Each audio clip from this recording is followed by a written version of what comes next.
Morning, Lars. Um, Following your videos for quite some time, and needed to create a one-way snap for these screw holes. So, following the different tutorials, I ended up creating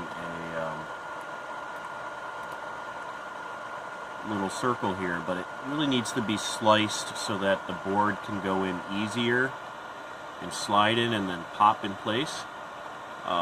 This is the front of a power bank. My old circuit board blew, but these four holes, just the components here just don't line up, so I have to create a new front, and it's slightly bigger, so I need to oversize it so it basically slips over the front of the old case, and I can cut that off.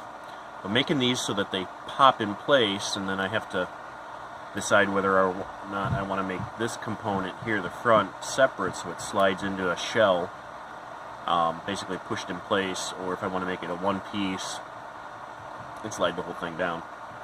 And originally made these so that they were a little too small. I got to make them bigger. Go over the hole and decide whether or not I make it a screw to screw through there. But probably will end up putting a screw through, because that'll be more permanent fixture. But it did beg the question that I wanted to learn how to basically make this component sliced at an angle when I do the extrusion, so that I can basically make it a snap to go into the hole, and rely on the flex in this component here to put that in place. So if you already have a tutorial with basically doing a slice on that component, I missed it. If you could point that to me, I'd be grateful. I'm also not quite sure on how to do all these different sketches. I created one sketch and then sketched on each one of these components here, but that leaves me with the third dimension coming out. How do I set a sketch up for that, basically to make the shell, so that I can make a hole for the USB jack here and the power button.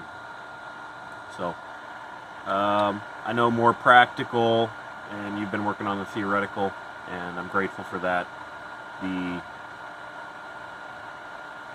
limitation is obviously me understanding and my complete lack of experience. So again, thank you for the videos. They've been awesome and taught me quite a bit. I appreciate your time.